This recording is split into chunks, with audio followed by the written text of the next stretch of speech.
Bismillahirrahmanirrahim. Assalamualaikum warahmatullahi wabarakatuh. Saya Fadila Anissa Firdaus. Di sini saya akan mempresentasikan tentang landasan pedagogis dalam pengembangan kurikulum bahasa Arab.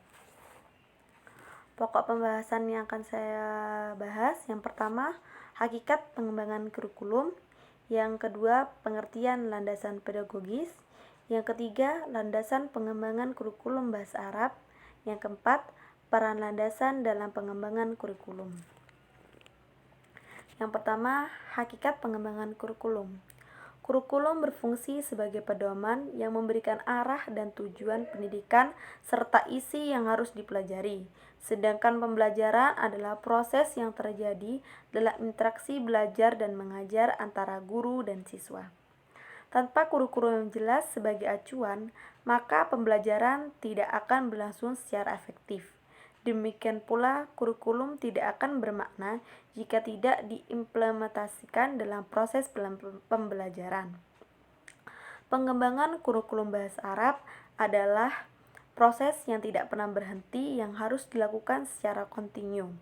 Untuk menghasilkan kurikulum bahasa Arab yang berkualitas, harus berpijak pada landasan religius, filosofis, yuridis, linguistik, psikolinguistik, sosiolinguistik, dan landasan ilmu pengetahuan dan teknologi.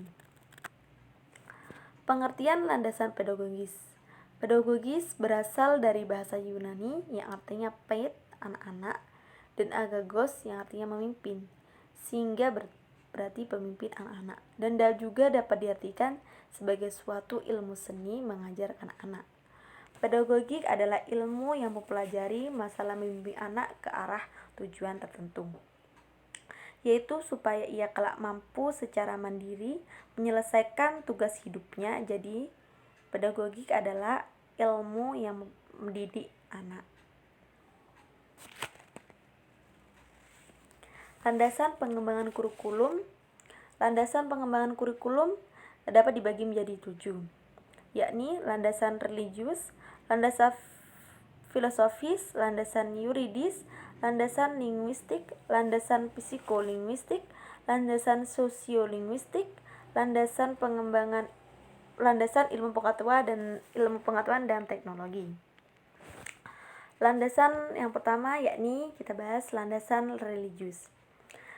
Al-Quran dan hadis disampaikan dalam bahasa Arab.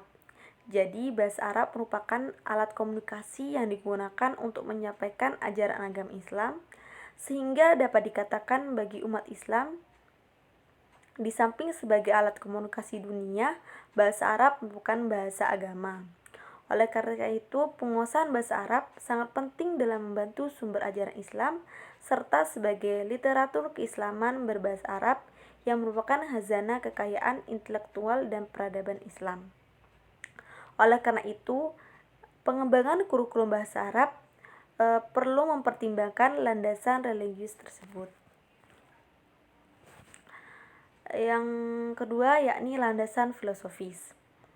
Kurikulum pembelajaran bahasa Arab mencakup keterampilan menyimak, berbicara, membaca, dan mendengar. Agar peserta didik itu terlihat aktif dalam proses pelajaran bahasa Arab, yang perlu dikembangkan model kurikulum pembelajaran bahasa Arab yang berpusat pada siswa. Landasan yuridis.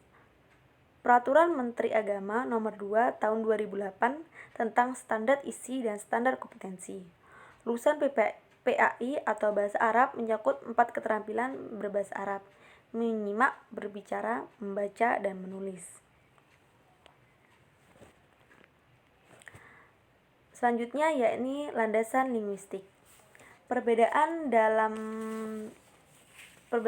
cara atau mengajarkan bahasa itu dipengaruhi oleh perbedaan pandangan terhadap hakikat bahasa dan perbedaan dalam cara menganalisis dan mendeskripsikan bahasa. Selanjutnya landasan psikolinguistik, yaitu proses belajar terdapat 2 unsur, yaitu internal dan eksternal. Internal seperti bakat, minat, kemauan. Eksternal seperti lingkungan, guru, buku. Landasan sosiolinguistik, yaitu dalam landasan sosiolinguistik, bahasa merupakan bagian dari budaya dan fungsi sosial karena bahasa adalah sebagai alat komunikasi.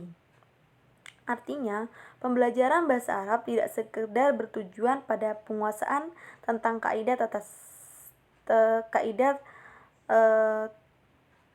seperti nahwu dan shorof, namun juga mampu menggunakan bahasa Arab sebagai alat komunikasi.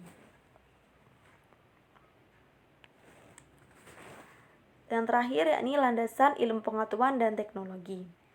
Pengembangan kurikulum bahasa Arab juga harus mampu mengikuti perkembangan ilmu pengetahuan dan teknologi, sekaligus memanfaatkan sisi positif dari kemauan ilmu pengetahuan tersebut untuk mengembangkan program pembelajaran bahasa Arab.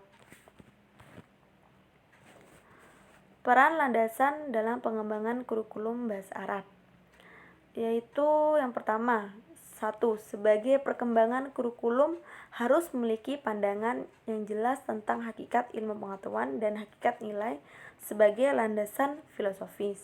Yang kedua, sebagai pandangan filosofis tersebut kemudian disusun dalam konteks pemahaman kurikulum tentang masyarakat pada masa yang akan datang sebagai landasan sosiologis budaya. Yang ketiga, hakikat siswa dan bagaimana mereka belajar dan berkontribusi dalam membangun suatu kurikulum landasan psikologi. Yang keempat, landasan tersebut menjadi sumber bagi pengembang dalam menentukan keputusan tentang kurikulum yang akan disusun. Yang kelima, untuk menentukan keputusan tentang tugas-tugas kurikulum. Yang keenam, untuk menentukan hasil akhir kurikulum yang akan dibutuhkan. Mungkin hanya ini yang dapat saya sampaikan. Kurang lebihnya saya mohon maaf. Wassalamualaikum warahmatullahi wabarakatuh.